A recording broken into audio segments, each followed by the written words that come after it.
Nawabshah J A section थाने जी हद में मुबैना तौर ख़ानगी कंपनी जे मेडिकल रेप मुलाज़िम अली मथां हमलो कंदड़ जवाबदारनि जी गिरफ़्तारी लाइ मुख़्तलिफ़ मेडिकल रेप कंपनी जे मुलाज़िमनि पारां प्रेस क्लब आॾो एहतिजाजी मुज़ाहिरो कयो वियो। उन मौक़े ते मुज़ाहिरे जे अॻुवाण अम्मार ज़ैदी, अब्दुल हादी, जावेद लांघा ऐं ॿियनि चयो त ख़ानगी मेडिकल स्टोर जे मालिक वसीम डायरी रक़म जी घुर करण तां मेडिकल रेप कंपनी अली मथां हमलो करे खेसि ज़ख़्मी करे छॾियो। पुलिस वाक़िए जो केस दाख़िल करण लाइ तयारु नाहे। उन्हनि मुतालबो कयो त मुतासिर अलीअ जी फरियाद ते केस दाख़िल कयो वञे।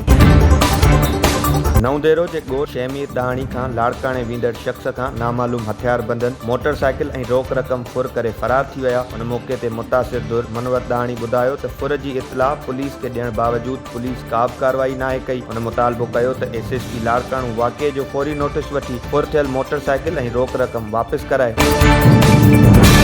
नवाबशाह में वधंदड़ बदअमनी ख़िलाफ़ नौजवान समाजी तंज़ीम पारां एहतिजाजी मुज़ाहिरो कयो वियो। उन मौक़े ते सलमान कीरियो, एजाज़ जमाली ऐं ॿियनि चयो त शहर में बदअमनी, मंशियात जो वेकिरो ऐं चोरी जी वारदातूं रोज़ जो मामूल बणियल आहिनि। पुलिस ऐं इख़्तियारी ख़ामोश तमाशाई आहिनि। उन्हनि मुतालबो कयो त इख़्तियारी मंशियात ऐं बदअमनी ते ज़ाब्तो आणण में पंहिंजो किरदारु अदा कनि।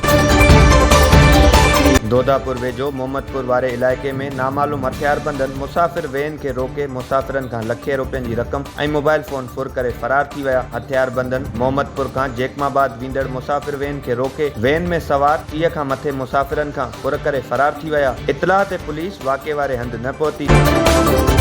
ॿिए पासे नवाबशाह में मोहिणी बाज़ार जे रहवासी फ़हीमुल्ला यूसुफ ज़ई पंहिंजी घरवारी ऐं ॿारनि समेत पंहिंजे चाचे जी ज़ियातियुनि ख़िलाफ़ एहतिजाजी मुज़ाहिरो कयो। उन मौक़े ते मसमात नौरीन फ़हीम चयो त चाचो असांजी मिल्कियत ते कब्ज़ो करणु चाहे थो। असां इंसाफ़ जी घुर लाइ अदालत में केस दाख़िल कयो, जंहिं बाद चाचो मुख़्तलिफ़ तरीक़नि सां केस तां हथु खणण लाइ धमकियूं ॾेई रहियो आहे। उन्हनि मुतालबो कयो त वस वारा तहफ़ुज़ ऐं इंसाफ़ फ़राहम कनि।